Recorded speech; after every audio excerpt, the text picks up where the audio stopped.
As we honor those lost 10 years ago in the May 20th tornado. Tonight, we are hearing from a mom who lost her daughter inside Plaza Towers Elementary. We got here a little bit early and drove around a little, and I found I couldn't go near some places and had to very quickly redirect.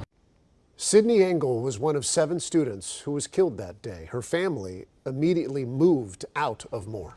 KOCO's Abigail Ogle sat down with this mother on her daughter's memorial bench. It was the mom's first time back at Plaza Towers in several years.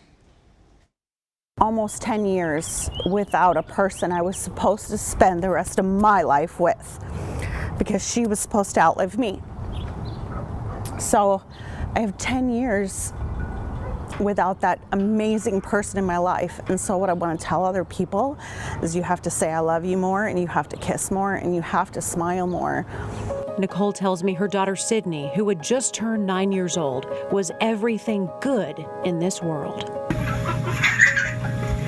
When people talk about a child with a free spirit, it instantly makes me think of my girl. Skateboard and play ping pong and sing and dance in the shower. When she was brand new, she lost all the hair on the top of her head, and then it all grew back up spiky straight.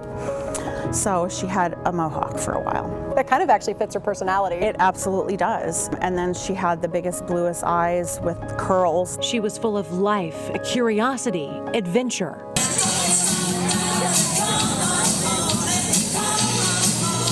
Her and her sister played in the creek behind Plaza Towers and got turtles. And her love for snakes, that she just loved reptiles and music.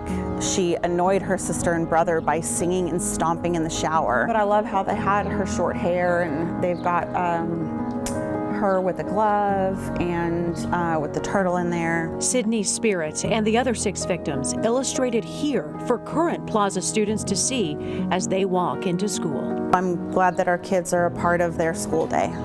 Did she like school? She absolutely loved it. Our first scout, which is Sydney. She had in her journals how much she loved Plaza Towers, how much she loved Miss Doan. What was that? Who's there? 2 of her teachers, actually, I asked them to speak for her at her funeral. Not only did Sydney love school, she loved softball. It's one of Nicole's last memories with her daughter. The month before I lost her, her and I got to go for her first softball trip. She'd never been on a travel trip. And so her and I went on Mom and Sid weekend to a tiny little town in Texas somewhere and hung out for the weekend. And it was my absolute best memory with her, is I got a whole entire weekend with her. You have worked to keep Sydney's legacy and her memory alive. How have you been? Absolutely. Her coach, Landon, and her softball team, Bring It, put together a fundraiser tournament for us as a benefit after the tornado. People had so much fun at the tournament. By the next year, the Sydney Engel Memorial Foundation had been born. We had another tournament started, and it just went off from there. 10 years later, I can say that we've awarded over $200,000 in scholarships in her name. What have the last 10 years been like for you? I started out a very sad and angry person, and I have that lesson to learn from it, and I know I'm not that person anymore. And I can honestly say my biggest reason for that change had to have been to be a better example for my 2 kids here, and I just knew Sydney wouldn't want me to be like that.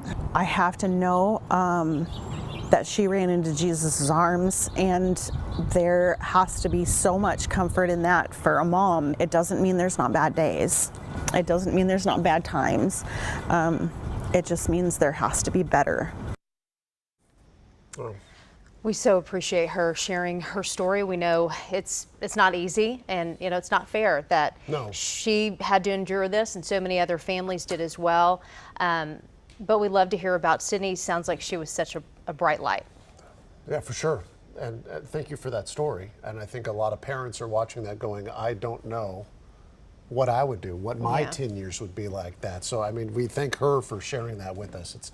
It's really something. And the fact that there's been this impact that is now lasting, the scholarship and all that, That's really something. And speaking of that, you know, I know when Oklahomans see stories like this, they want to know, how can I help that family? So many Oklahomans remember that day a decade ago. And even just to do the interview at that place, I think showed so much strength.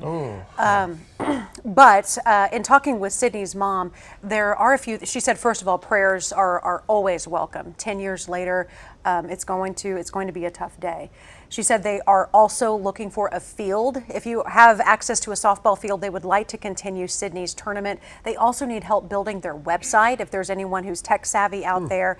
And then if you would like to donate to the Sydney Angle Memorial Foundation, all of this information is in the As Seen On section of our KOCO app. But just personally, as a mother sitting down talking with her about her child, it was extremely emotional and almost inspirational in a way to see how she has turned that grief into keeping her child's memory alive.